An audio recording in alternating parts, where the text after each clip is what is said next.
começar mais uma entrevista do Espiritismo BH. Esperamos que você goste.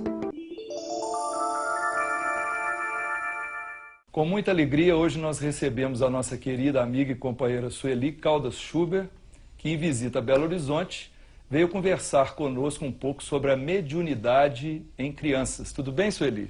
Tudo bem, é um prazer estar aqui e nós saudamos os nossos telespectadores, desejando muita paz a todos. Sueli, nós vamos começar te perguntando, por favor, uma breve conceituação sobre mediunidade.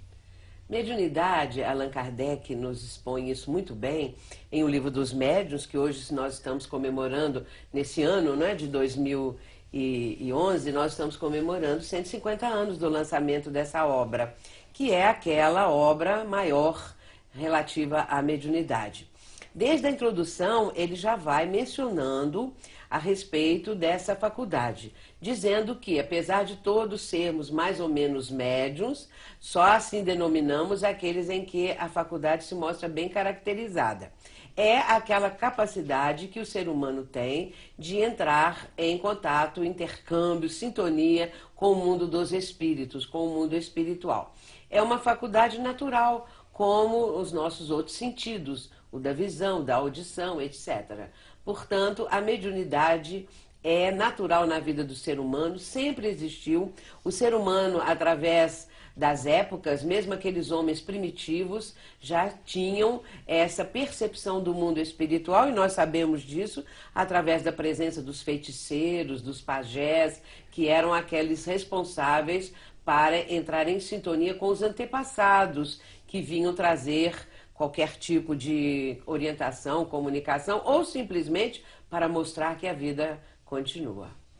E nas crianças, é comum a mediunidade em crianças? Hoje em dia, sim. Nós temos visto cada vez mais as crianças apresentando indícios de mediunidade.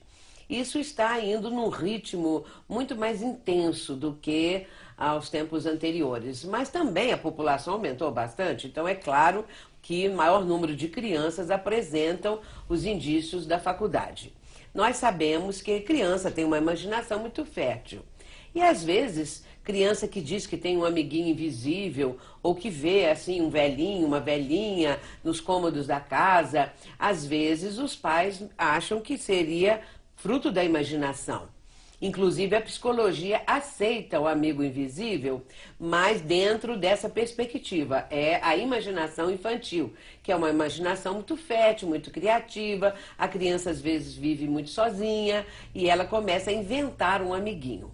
Mas, por outro lado, pode ser uma realidade. A criança esteja vendo um espírito ali presente, com uma forma infantil, talvez com um pouco mais, apresentando um pouco mais de idade, como não é?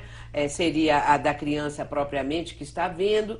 Então isso tem acontecido muito e tornando-se algo assim que preocupa os pais, mas que aos poucos vão entender a naturalidade dessas presenças espirituais. E os pais devem fazer o quê? Estimular ou coibir essa mediunidade nos filhos? Olha, é preciso que haja um certo cuidado.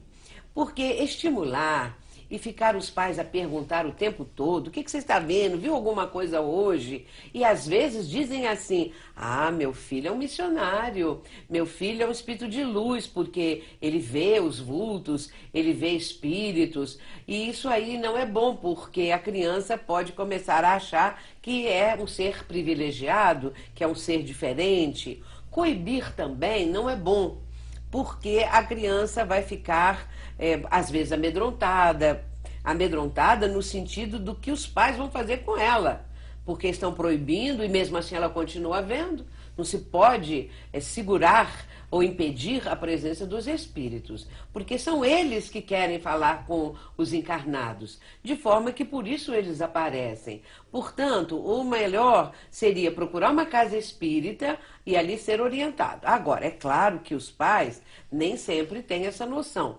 A maioria leva a criança para o psicólogo. E nós sabemos que o psicólogo tem muito a contribuir, não porém na área espiritual, porque não é da alçada deles. Mas às vezes contribui com orientações e tudo mais. O interessante seria realmente levar num centro espírita e observar aquilo com naturalidade. Mas isso é difícil porque os pais não estão, vamos dizer, adaptados a essa situação, acostumados, não entendem. E é claro que vão tomar a medida que acharem mais razoável. Um fato curioso é que, às vezes, quando a criança vê assim, um velhinho, uma velhinha, uma coisa assim, e diz para o pai e a mãe, eu vejo um velhinho, eu vejo uma velhinha, e pode chamar até de vovó, eu vejo um vovozinho. Se os pais tiverem lembrança, pegam um álbum de fotos da família e vão mostrar para a criança. Vê aqui, se você tem aqui o velhinho ou a velhinha, a criança aponta, é esse aqui. Aí eles dizem, é o bisavô, é a bisavó, e isso fica comprovado. E até que ponto a mediunidade nas crianças deve ser motivo de preocupação para os pais?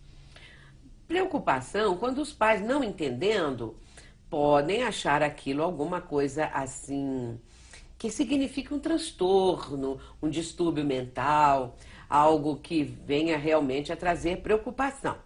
Mas se não está a criança apresentando uma condição assim de medo, se ela não está amedrontada quanto àquilo que ela diz estar vendo, os pais não teriam assim essa preocupação.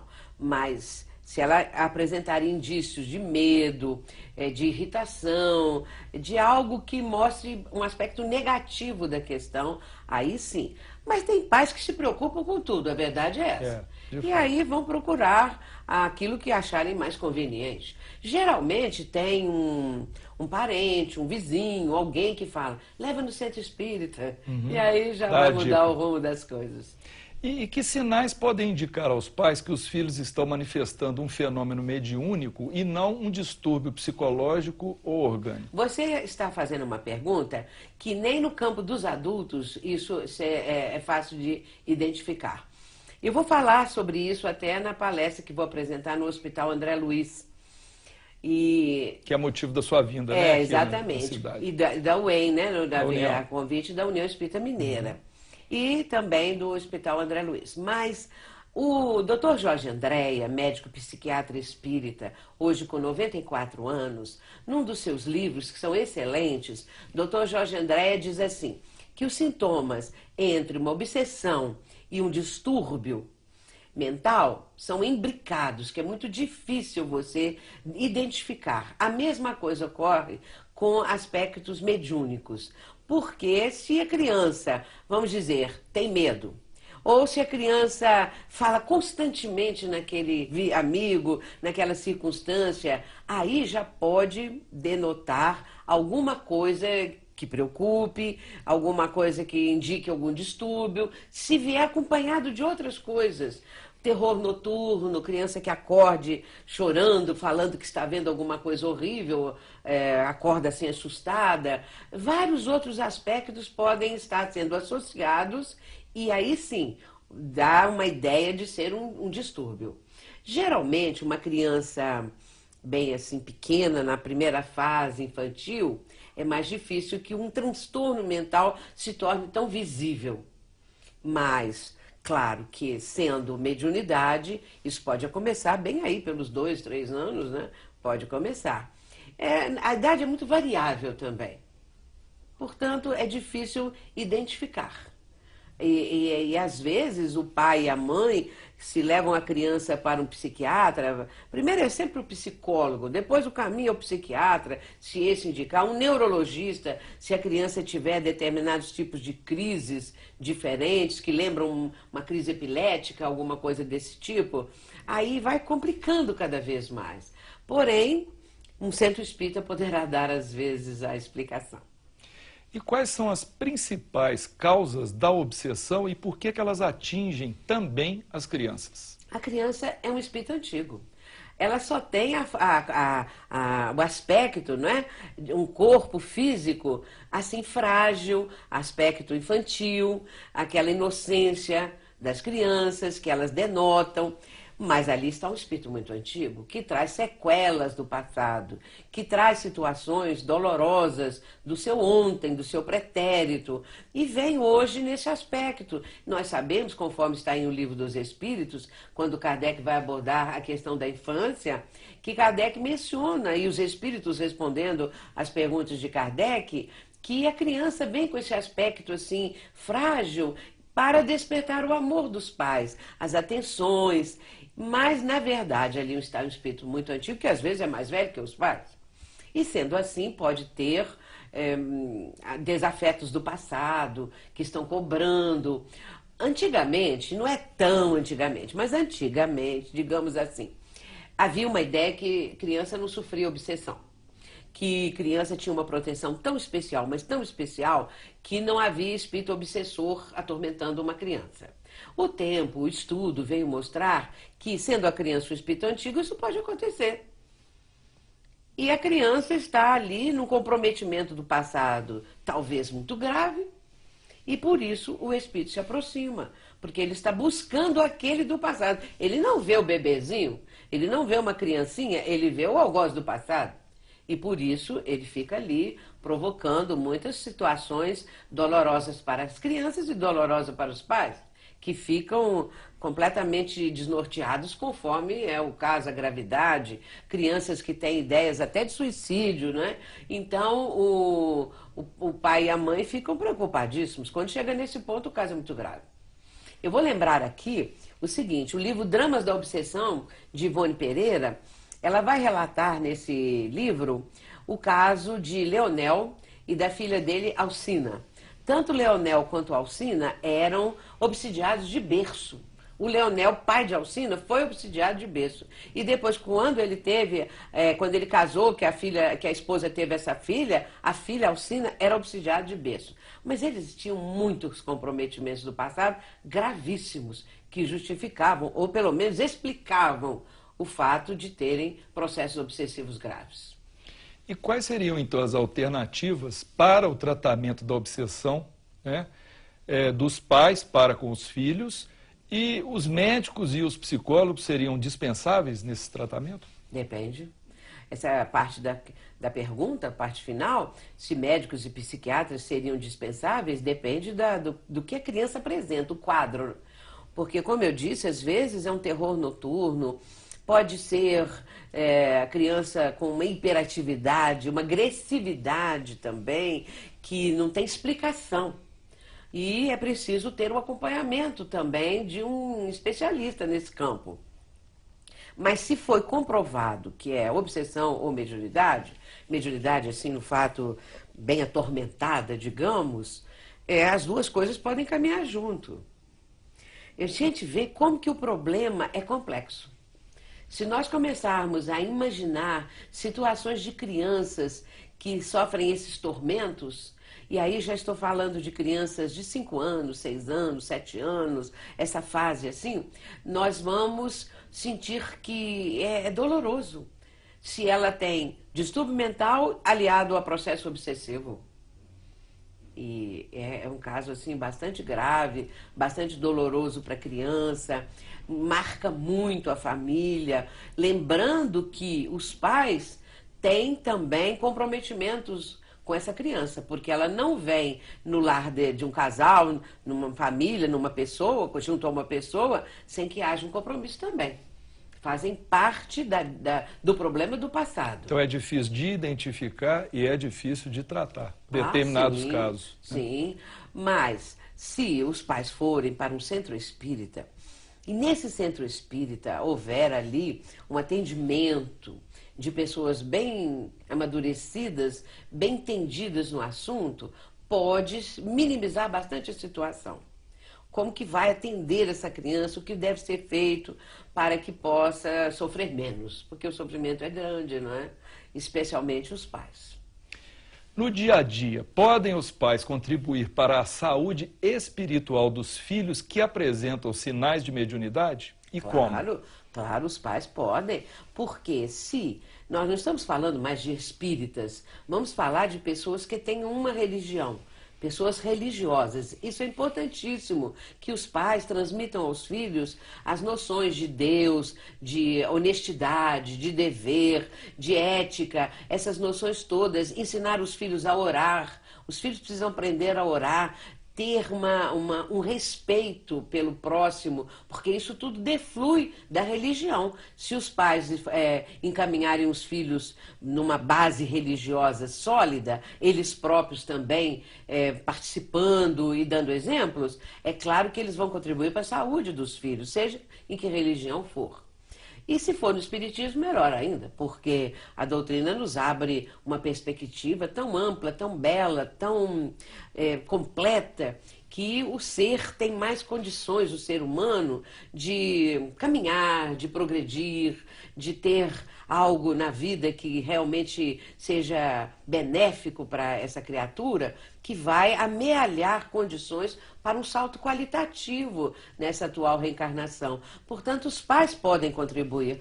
Eu gosto sempre de falar das outras religiões, para que nós não fiquemos com fanatismo, mas só o Espiritismo. E olha que eu sou Kardec, não vou dizer até debaixo d'água não, mas nessa vida, na outra e nas outras todas. Então, mas eu acho que é importante nós lembrarmos que as outras religiões, elas têm uma finalidade de melhorar a vida da criatura, de buscar a paz, de buscar o amor. A religião mesmo, o cristianismo, os vários ramos do cristianismo, mesmo tendo essas ideias ainda um pouco sediças, um pouco ultrapassadas, elas têm uma finalidade, né? Que o ser humano seja melhor.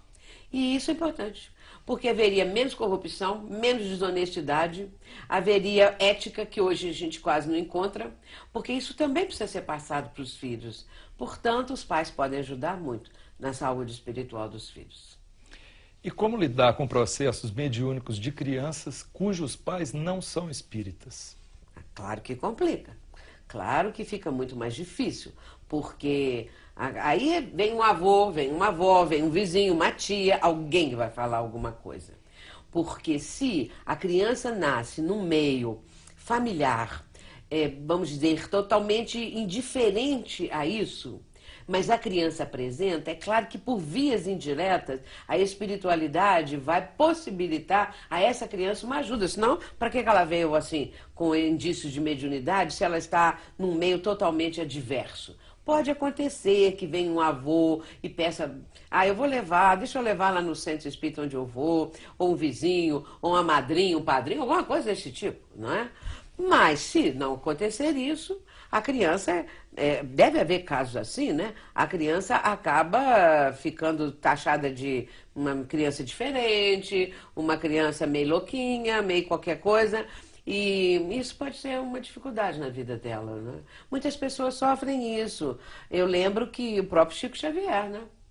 Ele ficou numa época com muita dificuldade. Depois, quando ele foi para madrasta, né, morar com a madrasta, quando o pai dele casou de novo, a madrasta era muito boa, recolheu todos os filhos, que eles estavam todos separados, e Chico com aquela mediunidade estuante, e sofrendo com aquela primeira que tomou conta dele, aquela primeira mulher.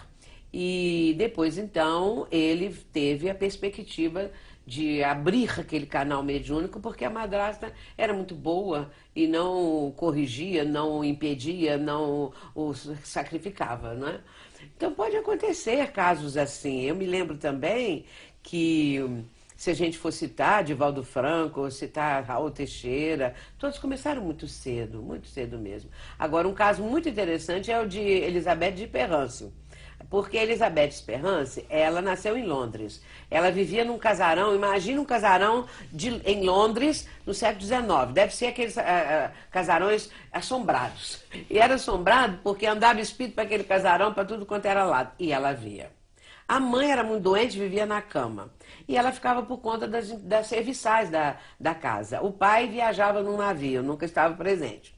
Então começaram a achar que ela era doida, porque ela falava que tem os quartos que eram vazios, ela via cheio de espíritos, né? Que ela pensava que era, porque ela tinha 5, 6 anos, ela achava que eram pessoas mesmo. E com isso ela sofreu muito, apanhou. Inclusive a mãe chamou o médico veio e disse que ela era louca. e que aquilo era coisa do demônio. Então ela ajoelhava no chão, chorava já, chegando na pré-adolescência, chorava pedindo a Deus que impedisse os demônios para vir, que sumissem da vida dela. Aí o pai dela veio. Quando o pai dela veio, viu ela tão magrinha e ficou com pena e resolveu levá-la numa das viagens que ele fazia, meses e meses no navio. Ela foi, e lá ela ficou muito feliz que a mediunidade como que tinha desaparecido. Até que um dia ela estava no tombadilho lá com um dos tenentes daquele navio e ela viu um veleiro, um enorme navio vindo na direção deles. E ela começou a gritar, só que ninguém via, só ela. E esse navio atravessou o navio deles. E ela desmaiou, né? Aí veio todo mundo, ninguém viu o tal do navio. E aí a coisa ficou muito difícil para ela, né? Agora, quando ela era adulta, ela foi numa cartomante. E a cartomante falou com ela, você vai casar, falou aquelas coisas que jovem gosta de ouvir.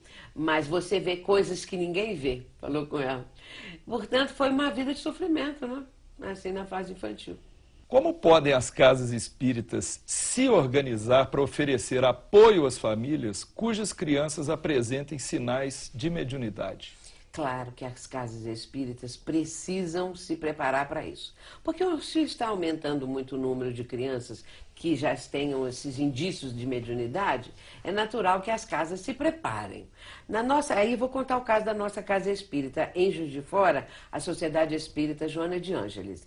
Há bem uns 15 anos, um dos mentores da casa deu uma ideia de um projeto novo de atendimento só às crianças. Uma reunião de tratamento espiritual para as crianças. Assim como as casas espíritas tratam dos adultos, que nós teríamos um momento para atender as crianças. E nós começamos a fazer isso e temos até hoje esse trabalho.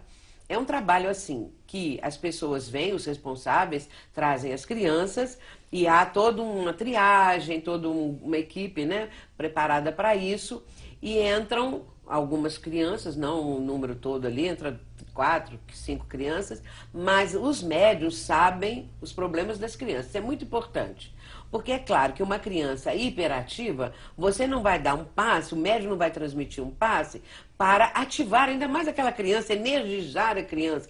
Tem que ser um passe calmante. E aí nós nos baseamos em Allan Kardec, no capítulo 14 do livro A Gênese, quando ele vai falar os fluidos, sobre os aspectos, os 2 aspectos que ele apresenta. Então os fluidos podem ser excitantes, calmantes e dulcificantes, até mortíferos. Portanto, se os fluidos podem ser assim, por que não imaginar o médium que aplica o passe numa criança hiperativa, agitada, de uma forma assim, muito intensa essa atividade, irritada? Você vai dar um passe calmante, dulcificante, com essas características. O médium, sabendo o problema da criança, ele direciona o pensamento para que o passe é o normal, não muda nada. Só que o pensamento do médium vai contendo essa ideia, um passe calmante, anestesiante para quando a criança tem dor. Nós temos casos, às vezes, de câncer. Nesses momentos assim, é preciso que o passe possa ajudar a aliviar a dor. Portanto, isso a gente chama de passe... agora mesmo eu lembro, tem um tipo de passe que a gente denomina, mas é uma denominação assim, que só para mostrar, direcionado. É um passe direcionado para o caso da criança. Muito bem, uma criança com paralisia cerebral. É uma criança que apresenta, às vezes, uma situação assim, muito sem ações, sem uma atividade. Aí sim você tem que dar um passe para ativar, por exemplo, os chakras, para ativar o cérebro, o centro cerebral, alguma coisa assim desse tipo. E não tem, mas não é mistério, não tem coisa nenhuma. É só que o passe, vamos mentalizar para que essa criança tenha uma ativação desse chakra, não é? Do cérebro, o chakra, o sistema nervoso central. Portanto, é só isso. Esse tratamento, ele tem tido um sucesso muito grande. Porque a criança responde com muita facilidade. A criança tem logo uma melhora, tem logo uma situação assim que dê a ideia que está havendo uma repercussão muito boa. Ou no caso de obsessão. No caso das obsessões, é natural que nós façamos também uma outra parte, não apenas o passe, mas o nome da criança, só o nome, vai ser levado para a reunião de desobsessão. O nome da família, endereço, aquela coisa toda. E aí os trabalhos vão ser feitos também em benefício da criança. E vem o obsessor. E eles se comunicam. E podem, aos poucos, sendo encaminhados, mudar de ideia, ceder, e a criança aí melhora ou fica boa. Os resultados são muito positivos, são muito benéficos. Portanto, a Casa Espírita, ela tem recursos, os mais variáveis, para atendimento às criaturas humanas. Nós temos que pensar muito como ajudar melhor, não é? Como fazer a nossa parte, como nos prepararmos para atender a diversidade de situações que os seres humanos apresentam. E eles vêm com seus problemas, com seus traumas, com suas dores, e a Casa Espírita precisa ter uma condição desse atendimento. E aí começa a questão do atendimento fraterno, que eu gosto muito de falar sobre esse assunto, porque o atendimento fraterno, ele é um cartão de visita da Casa Espírita. Ele é um cartão da Casa Espírita. Se o atendimento fraterno for feito por um atendente despreparado, é claro que o atendido não vai ter a sua situação amenizada, confortada. Não é que nós vamos resolver o problema da pessoa, mas nós vamos mostrar o que a doutrina espírita apresenta para que a criatura enxergue o melhor caminho que ela precisa trilhar. É essa a proposta do atendimento fraterno. E também, no caso de obsessão, aí, sendo criança, quem vai estar lá era o pai, ou a mãe, ou o responsável, alguém que vai ouvir, não é? Que vai procurar saber o que é que a criança tem, como agir, o que fazer. Aí entra culto do lar. A família vai ser orientada para que possam fazer um culto do Evangelho no lar, uma vez por semana, pelo menos. A criança precisa passar por esse tratamento de passes e também para a evangelização, encaminhar a criança para a evangelização, cuja evangelização precisa cada vez mais ser aprimorada, porque as crianças de hoje, elas são muito inteligentes. Não tem mais aquele tempo daquela aulinha, porque assim, vem lá um espíritozinho contando isso para a criança e tal. Não, hoje não pode falar. Aquela história da sementinha. Não, hoje não é mais assim. A evangelização, eu não sou evangelizadora, já fui muitos anos. Hoje em dia, muitos anos também que não tenho mais essa atividade. Mas a evangelização, ela precisa estar bem de acordo com os tempos atuais, porque as crianças perguntam, as crianças querem saber. Você acredita que um dia eu estava passando na sala e meu neto de 4 anos estava sentado vendo televisão, vendo um daqueles desenhos animados. E eu passei para lá, passei para cá, aí eu ouvi falar assim, porque o que é ectoplasma? Aí eu falei, ectoplasma num desenho infantil? Aí parei, falei assim, que é isso aí, ectoplasma? Sim, vó, esse negócio de ectoplasma que eles têm aí para fazer as pessoas ficar visível, ficar invisível, acredite. Eu falei, bom, então, nós estamos vivendo outro tempo mesmo. Esse garoto de 4 anos hoje tem 19. Você imagina quanta coisa aconteceu nesse meio tempo, né? 15 anos se passaram. Então é isso, as casas espíritas, elas têm um leque maravilhoso de atividades que essas atividades podem ser adotadas, reinventadas, aprimoradas, aprimorando sempre. Acho que é muito necessário avaliarmos as atividades da Casa Espírita. Todo ano nós procuramos na nossa casa como é que foi esse ano, cumprimos as metas, não cumprimos, o que a gente pode fazer, ouvir o público, quais os temas que o público quer ouvir, sugestões de temas, porque às vezes você vai dar um tema, a pessoa quer ouvir outro completamente diferente, mas nós fazemos assim, um mês é o Livro dos Espíritos, outro mês é o Evangelho. Mas se a pessoa pedir um tema qualquer, ele está inserido numa dessas duas obras, pode saber que está. E temos um mês que é o Céu e o Inferno, e temos um mês que é a gente. Isso você está dizendo na palestra pública? As palestras públicas. Palestra pública doutrinária. Eu já pulei para as palestras Não, mas públicas. é ótimo, porque eu acho que os assuntos são relacionados. Você falou da evangelização, você falou do tratamento, do atendimento fraterno, e hoje realmente há uma grande preocupação com a pureza doutrinária, no certo sentido, que tem muita coisa por aí fugindo ao espiritismo, né, Sueli?